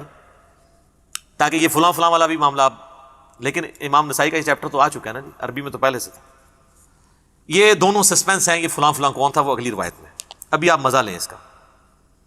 وہ کہتے ہیں جب فلاں شخص آیا تو پھر سیدنا سعید ابن زید نے میرا ہاتھ پکڑا، حضرت عمر کا بہنوئی۔ اس ظالم کو دیکھ رہے ہو؟ کس کو ظالم کہہ رہے ہیں؟ جو حضرت علی پہ سبشت ہوں، ٹھیک ہے۔ سیدنا عبداللہ بن ظالم تابعی بیان کرتے ہیں کہ پھر سیدنا سعید بن زید نے فرمایا 9 افراد کے بارے میں جنتی ہونے کی گواہی دیتا ہوں، اگر 10ویں کا ذکر کر دوں تو کوئی گناہ کی بات نہیں ہوگی۔ میں نے پوچھا وہ کون ہے؟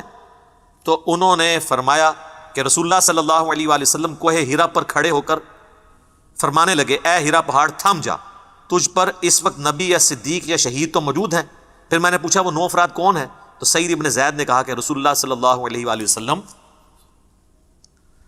ابو بکر، عمر، عثمان، علی، طلحہ، زبیر، سعد ابن ابی وقاص، عبد الرحمن بن عوف، یہ کل 9 ہوئے۔ اس میں حضرت ابو عبیدہ ابن جرح کا نام نہیں ہے۔ ابو عبیدہ ابن جرح کا نام جو ہے نا وہ ترمذی والی حدیث ہے 3747، عبد الرحمن بن عوف سے، اس میں ہے۔ اور ایک دوسرا شخص جو 10واں ہے وہ بھی جنت۔ تو ان کا وہ 10واں کون ہے؟ تو پہلے تو انہوں نے کوشش کی کہ نہ بتایا جائے، ان کا 10واں میں ہوں، سعید ابن زید۔ اچھا جی، یہ حدیث جب آئی ہے نا سنن نسائی الکبریٰ میں، جس میں امام داؤد نے لکھا فلاں شخص فلاں کو ملنے ادھر آیا تو اس نے فلاں کو کھڑا کیا، اب سنیں وہ کیا کہتے ہیں۔ سیم سند ہے۔ عبداللہ بن ظالم تابعی رحمہ اللہ بیان کرتے ہیں کہ جب حضرت معاویہ بن ابی سفیان کوفے میں آئے تو حضرت مغیرہ ابن شعبہ نے کچھ خطیب مقرر کیے، یہ دونوں فلاں فلاں نام آگے، جو کہ سیدنا علی پر زبان درازی کر رہے تھے۔ الفاظ یتناولون، حضرت علی کے عیب بیان کرنے لگے۔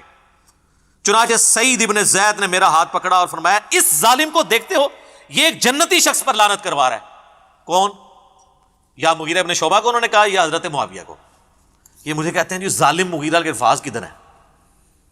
وہ تو میں بتاؤں گا کہ وہ 6 دفعہ انہوں نے کہا اوئے مغیرہ، اوئے مغیرہ، کیونکہ حدیث میں الفاظ ہیں کہ انہوں نے اوئے مغیرہ کو 3 دفعہ ریپیٹ کیا، تو 6 ہو گیا نا۔ تو میں رجوع کرتا ہوں، میں نے پچھلی دفعہ کہا تھا 3 دفعہ کا، نہیں انہوں نے 6 دفعہ کہا۔ میں بھی رجوع کرتا ہوں چیزوں پہ، ٹھیک ہے جی۔ وہ آگے آئے گی حدیث۔ تو ایک جنتی شخص پر لعنت کرواتا ہے؟ پھر انہوں نے 9 افراد کے بارے میں گواہی دی، پھر وہی والی حدیث ریپیٹ ہو جاتی ہے کہ وہ کون سے جنتی ہیں، 10ویں خود۔ سنن نسائی الکبریٰ میں ایک اور حدیث ہے اسی فضائل صحابہ والے چیپٹر میں، یہی تابعی کہتے ہیں کہ میں سعید ابن زید کے پاس آیا تو میں نے عرض کی کہ کیا آپ اس ظالم شخص پہ تعجب نہیں کرتے کہ جس نے سیدنا علی پر سب و شتم کرنے کے لیے خطیب مقرر کیے ہوئے ہیں؟ یہاں پہ سب کا لفظ نہیں ہے، یشتمون علی، تو شتم کا لفظ تو ہوتا ہی گالی کے لیے، تنقید کے لیے نہیں، وہ کہتے ہیں سب کا لفظ یہ ہے اس میں الفاظ۔ تو انہوں نے فرمایا کیا وہ ایسا کرتا ہے واقعی؟ جبکہ میں گواہی دیتا ہوں کہ 9 افراد جنت میں ہیں۔ پھر انہوں نے وہی حدیث سنائی عشرہ مبشرہ والی، اور 10واں پھر اپنا ذکر کیا۔ اب یہ حدیث صحیح ابن حبان میں، مسند احمد اور کئی کتابوں میں موجود ہے۔ اب آ جائیں ایک اور حدیث جو سنن ابی داؤد کے اندر موجود ہے۔ سنن ابی داؤد سے عشرہ مبشرہ والی حدیث ہی نہیں بیان کر سکتے۔ 4650 ایک تابعی ہیں، وہ کہتے ہیں کہ میں فلاں شخص کے پاس کوفے کی مسجد میں بیٹھا ہوا تھا اور اہل کوفہ بھی موجود تھے، پھر امام داؤد نے فلاں لکھ دیا۔ فلاں کا کوئی نام ہی ہوئے گا، کوفے کی مسجد میں، بڑی جامع مسجد میں بیٹھا ہوا تھا۔ وہ فلاں کون تھا؟ وہ حضرت مغیرہ ابن شعبہ تھے۔ امام احمد بن حنبل نے یہ حدیث نقل کر کے ان کا نام بھی لکھ دیا۔ امام داؤد کو شرم آئی کہ میں فلاں کر کے نام تو چھپا رہا ہوں، ظاہر ہے انسان کا ضمیر تو ملامت کرتا ہے، سچائی تو پھر کھٹکتی ہے۔ آپ حیران ہوں گے اس حدیث کے بعد نا امام داؤد نے ایک حدیث لی ہے، اس میں تو انہوں نے فلاں لکھ دیا، دونوں حدیثوں میں فلاں فلاں کر کے نہ فلاں کو بچا لیا۔ پھر اس کے بعد اچانک ایک حدیث لے کے آتے ہیں جس کا اس پورے چیپٹر سے خلافت کے کوئی تعلق نہیں ہے، اور وہ حدیث یہ لے کے آتے ہیں کہ جب سہیل ابن عمرو صلح حدیبیہ کے موقع پر حضور علیہ السلام سے معاہدہ کرنے آیا تو وہ بار بار حضور کی داڑھی کی طرف ہاتھ بڑھاتا تھا۔ بعض لوگوں کو عادت ہوتی ہے نا داڑھی کو ہاتھ لگا کے بات کرنا یا ٹھوڑی کو، تو کہتے ہیں ایک شخص وہاں کھڑا تھا جس نے اپنے تلوار کی جو ہاتھ والی سائڈ ہے نا جہاں سے دستی اس کو پکڑا جاتا، تو وہ اس کے ہاتھ پہ اس نے ماری۔ اس نے کہا اپنے جو ہے نا ہاتھ رسول اللہ کی داڑھی سے پیچھے کر۔ تو وہ کہتے ہیں وہ شخص حضرت مغیرہ ابن شعبہ تھے۔ اس حدیث کا خلافت کے چیپٹر کے ساتھ کوئی تعلق ہے؟ وہ اصل یہ بتانا چاہ رہے تھے کہ یہ جو فلاں شخص ہے نا وہ مغیرہ ابن شعبہ ہے اور وہ صحابی ہے اور صلح حدیبیہ کا صحابی ہے۔ پھر وہ حدیث لے کے آتے ہیں، مسلم شریف میں بھی حدیث ہے کہ نبی علیہ السلام نے فرمایا کہ جنہوں نے درخت کے نیچے میرے ہاتھ پہ بیعت کی ہے، میں اللہ سے امید کرتا ہوں ان کو آگ نہیں چھوئے گی۔ صلح حدیبیہ والے، یہ مسئلہ ہم آگ کا جہنم یا جنت نہیں کسی کی طے کر رہے ہیں، ہم تو یہ کہہ رہے ہیں کہ کس ایٹیچیوڈ کی خمیازہ آج ہم بھگت رہے ہیں۔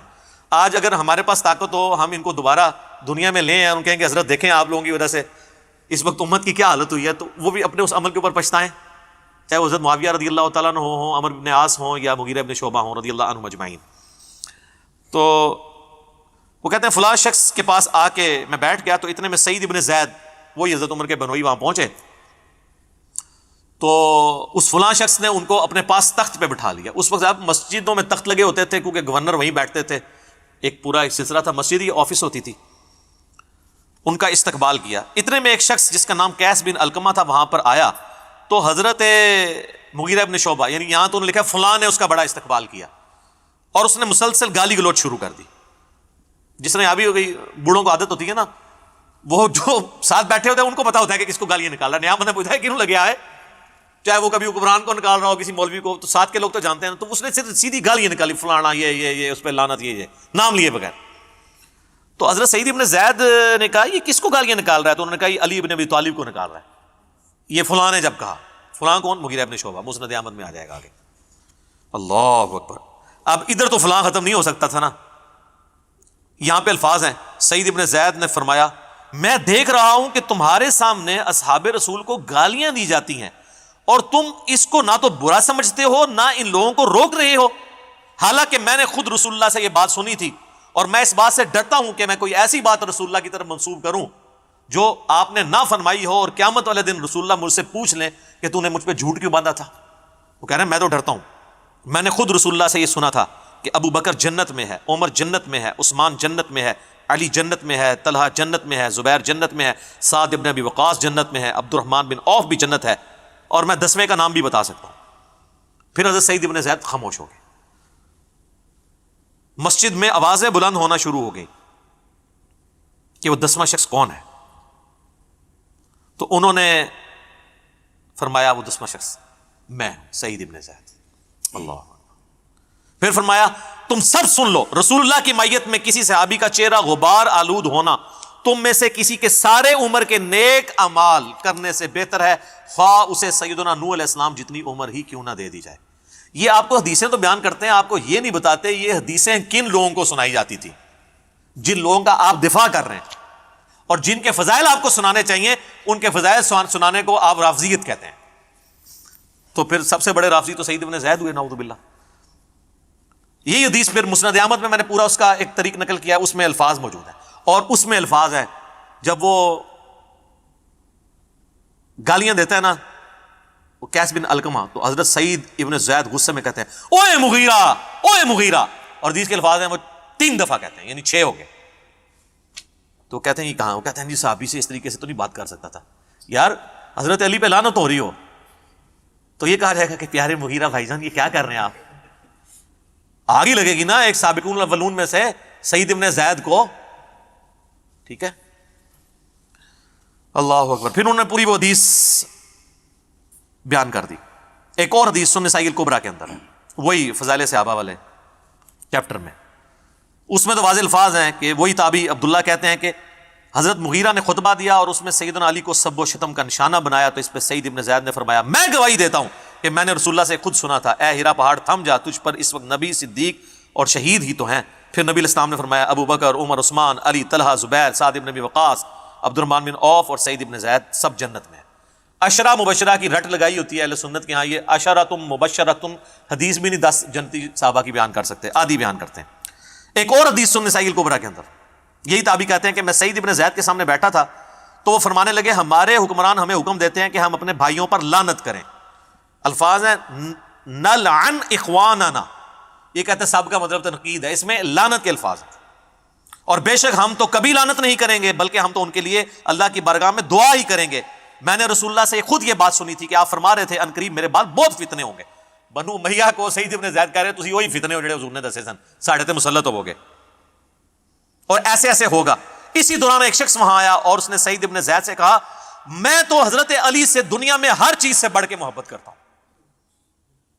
ہم تو کہہ رہے ہیں سبحان اللہ، یہ لوگ ہوتے کہتے ہیں اس کو ایران سے فنڈ آتا ہے، رسول اللہ سے بھی بڑھ کے محبت کرتا ہے. یقیناً رسول اللہ سے بڑھ کے نہیں کرتا. نہیں اور باقیوں کی ادھر گئے تو رافضیت شیعت والی باتیں.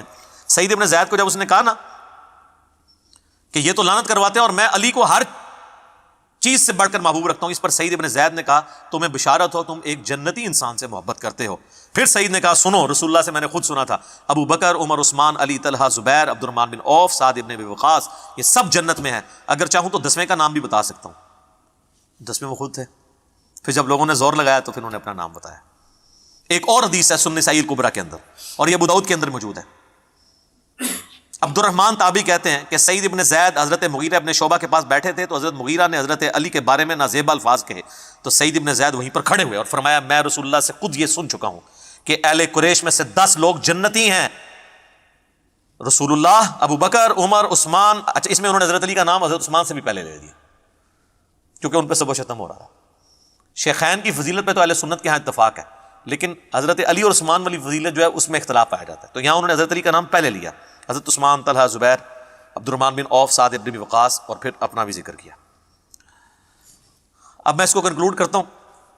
میرے بھائیو مسند احمد میں ایک حدیث ہے، اس کی صحت میں اختلاف ہے. مشکات میں بھی حضرت علی کے چیپٹر میں حدیث ملتی ہے کہ جس نے علی کو گالی دی رسول اللہ نے فرمایا اس نے مجھے گالی دی. اب جو نبی علیہ السلام کو گالی دیتا ہے اس کا معاملہ پھر کیا ہوگا؟ اس کی سند پہ اختلاف ہے، لیکن شیخ زبیر لزئی صاحب اللہ تعالیٰ ان کی قبر کو نور سے بھر دے، ان کو نیک کاموں کا اجر دے، انہوں نے بڑا انصاف کیا. انہوں نے مشکات میں حدیث آئی نا تو اس کی فوٹ نوٹ پہ لکھا کہ اس کی سند تو ضعیف ہے، لیکن جو روایت مسند ابی یعلا میں موجود ہے، جو المعجم الصغیر طبرانی میں بھی ہے، اور سنن نسائی الکبریٰ جس کو امام ابن سنی نے جو چیپٹر نکال دیا تھا اس کے اندر بھی موجود ہے، خصائص علی اور یہ والا چیپٹر 2، یہ خصائص علی والے چیپٹر میں، کہ ابو عبداللہ تابعی بیان کرتے ہیں کہ ام المومنین سیدہ ام سلمہ جو ہماری ماں سب سے آخر میں فوت ہوئی ہیں، واقعہ کربلا کے بھی 3 سال بعد 64 ہجری میں واقعہ کربلا ان کی زندگی میں ہوا ہے. ام سلمہ وہ کہنے لگی کہ تمہارے ممبروں پر رسول اللہ کو گالیاں دی جاتی ہیں. تو تابعی کہنے لگا معاذ اللہ یہ کیسے ہو سکتا ہے؟ تو انہوں نے کہا کیا تم حضرت علی اور ان سے محبت کرنے والوں کو گالیاں نہیں دیتے ہو؟ یہ کہتے تھے علی پر لعنت نعوذ باللہ، علی سے محبت کرنے والوں پر لعنت نعوذ باللہ. تو ام سلمہ نے کہا کہ تم رسول اللہ کو گالیاں دے رہے ہو، کیا تم یہ نہیں کہتے ہو علی اور اس سے محبت کرنے والوں پر لعنت؟ اور میں نبی کی بیوی گواہی دیتی ہوں کہ علی سے سب سے زیادہ محبت رسول اللہ کیا کرتے تھے. تم جب یہ کہتے ہو نا کہ علی سے محبت کرنے والوں پر لعنت، تو یہ حضرت علی سے سب سے زیادہ محبت کرنے والے خود رسول اللہ تھے صلی اللہ علیہ وسلم. اس پہ تو میں وہ آیت ہی پڑھوں گا، سورۃ الاحزاب کی آیت نمبر 57 جو آیت درود سے اگلی آیت ہے، ان الذین یؤذون اللہ ورسولہ لعنہم اللہ فی الدنیا والآخرہ وأعد لهم عذابا مہینا. بے شک جو لوگ اللہ اور اس کے رسول کو تکلیف دیتے ہیں ان پر اللہ کی لعنت ہے دنیا میں بھی اور آخرت میں بھی، اور اللہ تعالیٰ نے ان کے لیے ذلیل و خوار کر دینے والا عذاب تیار کر رکھا ہے، وَلِعَوْذُ بِاللَّهِ تعالیٰ۔ اللہ کی لعنت ہے جو یہ حرکت کر رہے ہیں، ہم لعنت نہیں بھیجتے، ہمیں نبی الاسلام نے اس سے منع کیا۔ ہم جھوٹے کو بھی ڈائریکٹ نہیں کہیں گے کہ تو لعنتی ہے، ہم یہ کہیں گے تیرے اس عمل کی وجہ سے تو لعنت کا مستحق ہوا۔ یہ ایک شرعی مسئلہ آپ یاد رکھیں۔ ہمارا جو اختلاف ہے نا روافظ کے ساتھ، غالی شیعوں کے ساتھ، وہ یہ ہے کہ آپ لعنت آپ نہ بھیجیں، جس نے کیا وہ خود بھگتے گا، اور جو فوت ہو چکا وہ اپنے انجام کو ویسے ہی پہنچ چکا، ضرورت ہی نہیں ہے۔ آخر میں 2 حدیثیں بیان کر کے اس ٹاپک کو میں کنکلوڈ کرتا ہوں، ورنہ تو گھنٹوں بولا جا سکتا ہے۔ صحیح مسلم میں 240 نمبر حدیث ہے، سیدنا علی کہتے ہیں کہ اس رب کی قسم جس نے دانے کو پھاڑ کر اناج کو اگایا اور مخلوقات کو پیدا کیا، نبی امی نے مجھ سے یہ عہد لیا تھا کہ اے علی، صرف مؤمن ہی تجھ سے محبت رکھے گا اور صرف منافق ہی تجھ سے بغض رکھے گا۔ محبت علی از دا لٹمس ٹیسٹ آف ایمان۔ میں اس کی انجینئرنگ نہیں کرتا اس حدیث کی، جسے فٹ اسے گفٹ، بس میں اسی کے اوپر اس کو کنکلوڈ کرتا ہوں۔ اور آخری حدیث جو مسند احمد میں مرفوع روایت بھی موجود ہے، مشکات کے اندر بھی موجود ہے، کہ نبی علیہ السلام نے فرمایا تھا اے علی، تم میری امت میں عیسیٰ ابن مریم کی مثل ہو۔ عیسائی ان کی شان میں غلوف کر کے برباد ہو گئے، اور یہودی ان کی گستاخی کر کر برباد ہوئے، حتیٰ کہ ان کی والدہ پر بھی تہمت لگائی۔ اور اس کے ساتھ یہ الفاظ ہیں، حضرت علی کہتے ہیں میرے بارے میں بھی 2 طرح کے لوگ تباہ ہو جائیں گے، میری محبت میں غلو کر کے اور میری دشمنی میں۔ اس کی روایت کی سند پہ اختلاف ہے، لیکن اس کو سپورٹیو حدیث فضائل صحابہ احمد بن حنبل کی کتاب میں 2 روایتیں ہیں، حضرت علی سے موقوفاً خود حضرت علی کہہ رہے ہیں، اور جب غیبی خبر کوئی صحابی بیان کر رہا ہو تو یہ امپلائیڈ ہوتا ہے کہ نبی نے ہی ان کو خبر دی ہے، کیونکہ علم الغیب اللہ کی طرف سے صرف نبیوں کو عطا ہوتا ہے جو غیبی خبریں ملتی ہیں۔ سورہ آل عمران کی آیت نمبر 179 ہے نا، کہ اللہ کی یہ شان نہیں کہ تمہیں غیب پر مطلع کرے، مگر وہ اپنے رسولوں میں سے جسے چاہتا ہے چن لیتا ہے، پھر ان کو غیبی خبریں دیتا ہو۔ تمہارا کام ہے کہ تم رسولوں پر ایمان لاؤ، ان کی غیبی خبروں پر۔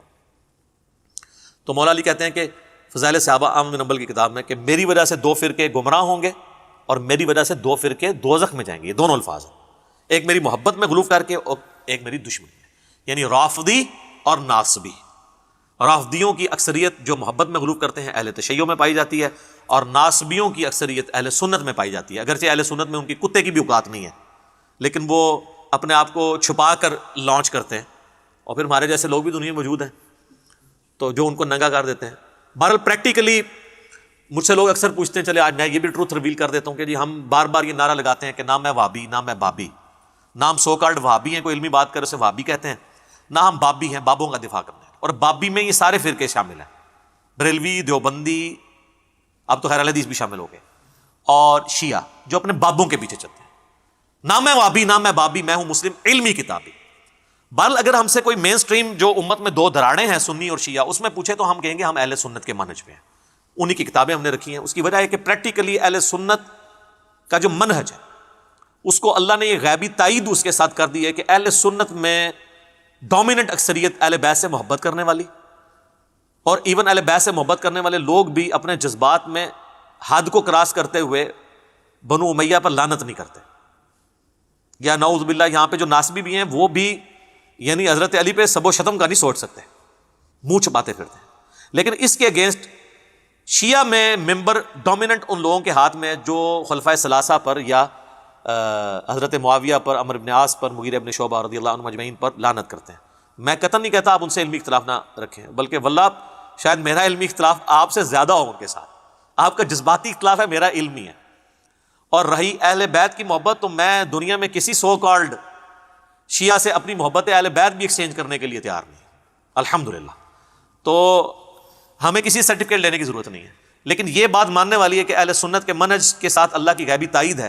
عمر بن عبدالعزیز جیسے مجدد نے اس فتنے کا قلع کما کیا، یہ سب و شتم والے کا، آج تک دوبارہ اس فتنے نے سر نہیں اٹھایا، الحمدللہ۔ اور آج بھی دیکھ لیں اللہ کے فضل سے غدیر خم پہ یہ پلیٹ فارم کھڑا ہے، قرآن کو بھی پکڑا ہوا ہے اور اہل بیت کو بھی، اہل بیت کا بھی دفاع اس پلیٹ فارم سے ہو رہا ہے، قرآن کی توحید بھی اس پلیٹ فارم سے بیان ہو رہی ہے۔ اہل بیت کے دفاع کے اندر علمی پلیٹ فارم کون سا ہے؟ سنی شیعہ کو پیش کرے نا۔ تو اللہ کے فضل سے یہ جو اسلام کی نشت ثانیہ ہو رہی ہے، امام محمد بن عبداللہ المہدی کی تیاریاں شروع ہو رہی ہیں، اس کے لیے دنیا کو اس پیج پہ آنا تھا، ادروائز تو یقین کریں کہ آپ ذرا، میرا ایک معصومانہ سوال ہے، کیا امام مہدی دنیا میں آ کر حضرت فاطمہ کی اولاد سے ہو کر حسنہ حسینی ہو کر یزید کو رحمۃ اللہ علیہ کہہ رہے ہوں گے؟ آپ امیجن کر سکتے ہیں؟ اور یہاں تو لوگ اپنے جھوٹے لیڈروں کے دشمنوں کو گالیاں نکالتے ہیں، اپنے جھوٹے لیڈروں اور اپنے جھوٹے آباء و اجداد کے دفاع کے لیے، جن کے آباء و اجداد ہی سچے ہیں، جن کے گھر سے ہمیں دین ملا ہے، ان کی اولاد میں مسلمانوں کا امام جو پیدا ہوگا وہ یہ کہے گا کہ یزید ٹھیک تھا اور حسین جو ہے نعوذ باللہ باغی تھا، یا دونوں ٹھیک تھے؟ یا وہ یہ کہے گا کہ مولا علی نے جنگ جمل صفین اور نہروان جو باغیوں کے خلاف لڑی ہے وہ غلط لڑی ہے؟ نہیں۔ تو اس سے پہلے اس چیز کی ضرورت تھی کہ راہ ہموار ہو۔ تو دیکھیں سر کیسی راہ ہموار ہوئی ہے۔ آپ کیا سمجھتے ہیں صرف 50% جو مسلمان اردو سپیکنگ ہیں ان تک یہ دعوت پہنچ رہی ہے؟ نہ نہ سر نہ، ہمارا یہی ریسرچ پیپر عربی میں بھی لوگوں نے فوٹو کاپی کرا کے عربیوں کو دیا ہے، اللہ کے فضل سے ان کے منہ سے بھی جھاگ نکلی ہے یا انہوں نے سچائی قبول کی ہے۔ اور عرب کے اندر بھی کئی اسکالر ہیں جو سچائی بیان کر رہے ہیں۔ تو اگر سنی میں آ گئے تو شیعوں نے نہیں ماننا امام مہدی کو، اور شیعوں میں آ گئے سنیوں نے نہیں ماننا، تو انشاءاللہ دونوں میں نہیں آئیں گے، وہ انشاءاللہ بکش مسلمان ہوں گے، ٹھیک ہے نا؟ اب میں نہیں کہتا میری نسبت ان کو کوئی حاصل ہو جائے گی نعوذ باللہ، میں کہہ رہا ہوں ہم ان کے خدمت گار ہیں، ان کے لیے گراؤنڈ پرووائڈ کر رہے ہیں اللہ کے فضل سے۔